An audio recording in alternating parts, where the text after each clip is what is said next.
Welcome back. I'm Reese, and this is Reese Gray Analyzes. Ask and you shall receive. North Korean theme parks.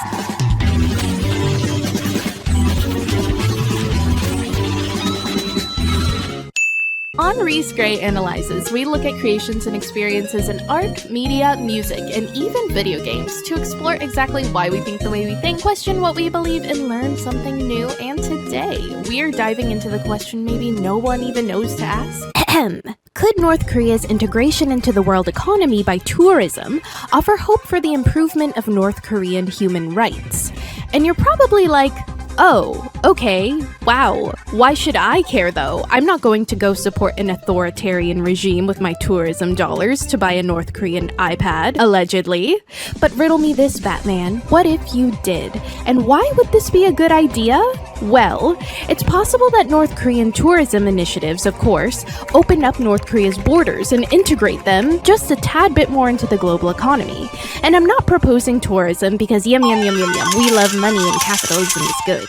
But because there is an estimated 26 million people essentially trapped within North Korean borders for more than half of a century. And so, should the international community be more open to letting North Koreans participate in the global economy in hopes that it will give everyday citizens more opportunities? And yeah, our overall question is, can tourism save North Korea's economy?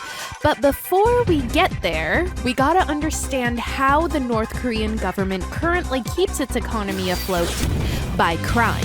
Most of the international community for decades have tried isolating the country in the hopes that it would encourage North Korea to become more of a team player and would stop making bombs. But alas, here we are, stricter sanctions and more bombs. So sanctions are basically when countries don't play nice, they're put into economic timeout. Sanctions are formal decrees from one country's government to another that say, okay, North Korea, stop building bombs and we'll maybe reward you with foreign aid or foreign investment. And we all know they will not stop making bombs and setting them off, seemingly at random. I know. Why can't North Korea just follow the rules? And so the international community is in a panic. Like, alrighty guys, North Korea is so unstable. What do we do? And the UN says maybe stop giving them money so they can't afford to do bad stuff. And mostly every country is like, okay, cool. But Russia and China are like, but we're really cool with North Korea though. And the UN says, okay, I guess that's fine. But then North Korea have really good allies, like Spanish national Alejandro Benos in Spain, who is currently wanted by the FBI, because Spain is actually a huge hub for North Korean crime. There are North Koreans in Spain. There's a lot of North Koreans in Spain. And why? It's their hub for European, illicit activities. Arms dealers to go buy arms from North Korea, and they will go to Spain. And Spain is where they go and do all the deals. North Korea doesn't have a product or thing that they export, right? They export guns and ammunition and weapons and drugs and slave labor and stuff. So and some primo propaganda posters. Yeah, exactly. Yeah. A lot of that stuff happens in Spain. Alejandro facilitates the selling of not only weapons, but also drugs, such as cheaply manufactured amphetamines, which are very popular in North Korea, because not only are people most likely starving and malnourished, but they still have to work, and thus, crudely but honestly put, meth makes that easier because it suppresses appetite and boosts energy. But what can be even scarier than North Korea earning money by making bombs, counterfeit currency, and meth? Well, stealing cryptocurrency. Yeah, the UN is currently investigating 58 crypto heists by North Korea, worth in total $3 billion, including $360 worth of Bitcoin through ransomware attacks. And we definitely also do not want an unpredictable human rights abusing country to have access to cryptocurrency and blockchain technology to essentially anonymously buy whatever they want. So in this case, what we learned from sanctions or trade bans on weapons-related materials is, although the UN hoped North Korea couldn't make weapons, take a guess. Just take a guess. Does North Korea make bombs? They do. Sanctions have not achieved denuclearization or to help the everyday North Korean. So essentially, through crime, mostly, the North Korean regime and government is making a decent amount of money. Well, Pyongyang, I know, Pyongyang, has long been perceived by Western media as a place where consumerism is non-existent, but this is markedly false. We gotta stop over-exotifying North Korea, y'all. These are normal people, let me explain. Enjoyment and leisure are sentiments understood by North Koreans and even important to the current leader, Kim Jong-un himself.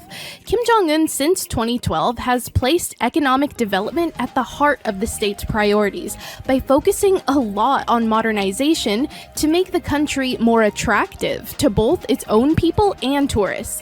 1 year after Kim Jong-un took office, Munsu Water Park opened. This is probably one of North Korea's most iconic parks and has a ton of vlogs on YouTube. As you can see, it's super modern with restaurants, souvenir shops, outdoor picnic areas, and even a hair salon. North Korean citizens of Pyongyang are said to get free tickets to the park to offer recreational opportunities to North Korean citizens. And you're probably thinking, recreation? In an authoritarian regime? Surprisingly, yes. But don't think about tourism and recreation in the Western capitalist sense, with the major role being tourism serving as propaganda. And if you've heard anything about North Korea at all, you're most likely aware that they adore propaganda. This is unedited North Korean propaganda footage. You need to see it and I need to show you.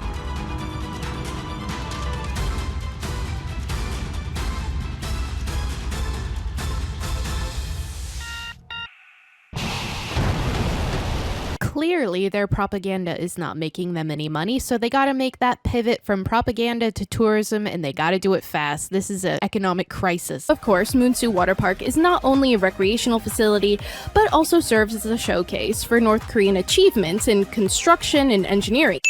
But I want to genuinely take a step back here because I know there's a lot of lighthearted jokes. I know we're discussing the probability of North Korea opening its borders with tourism to allow the average citizen more purchasing power and thus freedom of movement and information. It's argued that engagement through tourism can potentially have a positive effect by exposing North Koreans to outside influences and generating some revenue that may benefit the local population. However, it's challenging to ensure that tourism dollars do not directly support the regime and its military ambitions. There's also risks to tourists themselves and concerns about safety and well-being of tourists in North Korea. The country has strict rules and severe consequences for those who do not comply. Foreigners have known to be detained and subjected to harsh treatment for seemingly minor infractions. It really leads us to the question of, yes, we can go to North Korea on a tour, but is North Korean tourism ethical?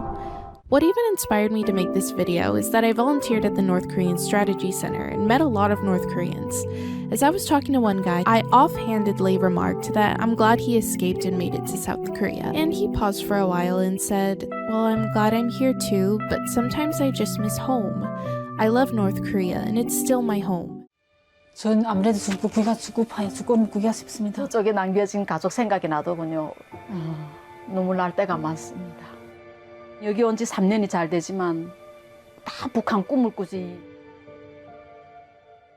The sentiment that I love North Korea and it's still my home makes me question what it would take for this regime to open itself up to not only allow its own citizens the freedom of movement and access to information, but to offer the promise of safety to its tourists.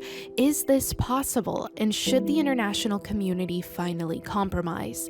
Because truly, what has the average North Korean had to gain by the disallowance from participation within the international community? With good intentions, I believe the international community has shunned North Koreans from participating in international spaces, period. For example, North Korean artists weren't allowed passage into Australia for an art festival. Various North Korean artists submitted 60 works, ultimately accepted, but disallowed visas by the Australian government, because ultimately countries don't want to support authoritarian regimes, which is understandable. But these people, at no fault of their own, are born and into these authoritarian regimes. If we look at North Korean people's art, we know that artists themselves are relegated by the state to depict state-sponsored images. Here, we can see a painted image like this, and we can think, oh, that's nothing but a brainwashed propagandist painter depicting a soldier lovingly caressing his face with the North Korean flag. Or you can think of it as an inner expression from an artist, from an emotional place of longing, of love, of hard work, and of pride, trying to have an empathetic view of someone who is gifted with artistic ability, who was born into a regime where this is their opportunity to make art. The waters become murky between appreciating art for how it is and for what it represents. And maybe this is how we can empathetically view integrating North Korea into the world economy.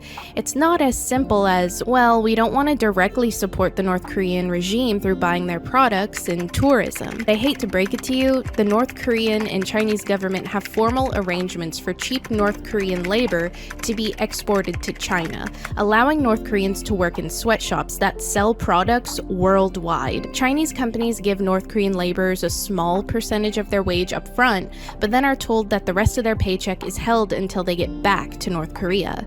But actually, the Chinese manufacturers send their money straight to the North Korean government. Riots broke out across several North Korean clothing factories in northeast China in January of this year. There's an estimated 100,000 North Koreans posted abroad, mostly in factories and construction sites in northeast China. Most of all, there's a desperation to make legitimate money and the need to be integrated into the world economy in order to thrive. It's obvious that crime can make you a lot of money. Playing by the rules might actually work more in your favor. Fear, at this point, may have taken the regime as far as it could. 노력과 정성이 부족하여 우리 민들이 생활상 어려움에서 벗어나지 못하고 있습니다.